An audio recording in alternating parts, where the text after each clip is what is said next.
Dagdag kalbaryo ang ulan sa paghahanap sa 5 pang nawawala sa gumuhong bundok ng basura sa Cebu City. Kakambal niya ng masangsang na amoy na pinangangambahang banta sa kalusugan ng mga residente. Nakatutok pa rin doon live si Mariz Umali. Mariz? Mel, buong araw na inulan ang Day 9 ng paghahanap sa mga nawawala sa pagguho ng tambak ng mga basura dito sa Binalio, Cebu City noong January 8. Pero sa kabila ng posibleng peligro, tinuloy pa rin ng mga responder ang kanilang search, rescue and retrieval operations sa Ground Zero ng may buong pag-iingat.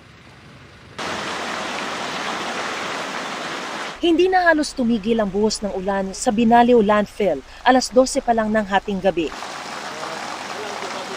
Kaya sandaling ipinatigil ng incident commander ang operasyon para i-assess ang sitwasyon. Bagamat tuloy raw sa pagsuyod ang mga backhoe at heavy equipment.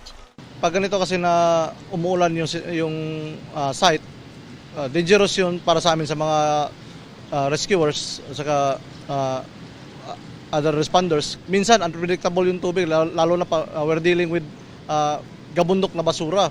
Nang masiguro raw ng mga field engineer na ligtas ang sitwasyon, tuloy ang operasyon. As of past 5 ngayong hapon, 5 pang labi ang na-recover. Kaya umabot na sa 31 ang naitatalang nasawi. Tinutukoy pa ang pagkakakilanlan ng ilan at may nawawala ring bahagi ng katawan.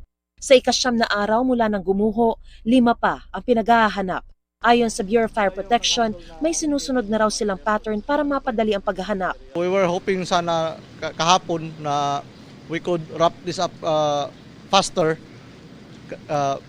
Kung hindi lang ulan, kasi meron namang, pinaplat kasi namin sa board kung saan namin nakukuha yung mga cadaver, and then we make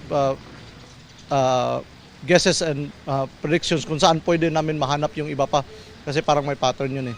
Humingi naman ng pasensya ang BFP sa mga pamilya sa mga pagkakataong naaantala sila. I would like to emphasize na highly technical yung ginagawa namin rescue. We are trying to save lives. Of course, we were careful also not to destroy the bodies na pwede makuha namin. Pero hindi na lang ang mga pamilya ng natabunan ang namomroblema. Nag-aalala na rin kasi ang ilang residenteng nakatira malapit sa landfill area sa kanilang kalusugan. Gaya ng residenteng ito na may iba't ibang iniindang karamdaman na raw. Simula nung gumuho ng basura, doon kami, marami naman dito, doon kami nagkaubo. Kaya sa akin, hirap akong magsalita. Nang gumuho na, parang grabe.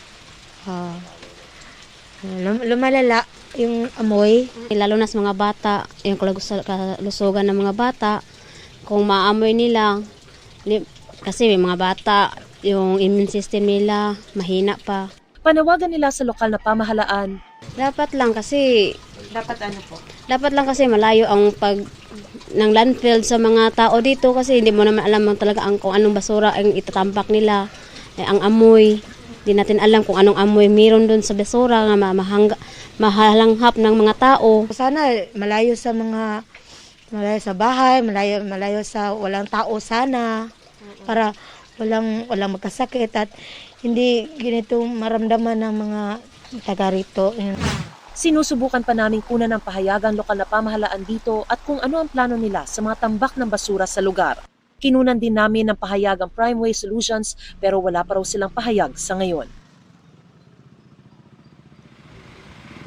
Mel, sa ngayon ay tumila na ang ulan pero paniniguro ng mga kinauukulan, rain or shine, ginagawa nila ang lahat ng kanilang makakaya para mahanap ang 5 pang nawawala habang isinasaalang-alang din ang kaligtasan ng mga responder. Mel? Maraming salamat sa iyo, Mariz Umali.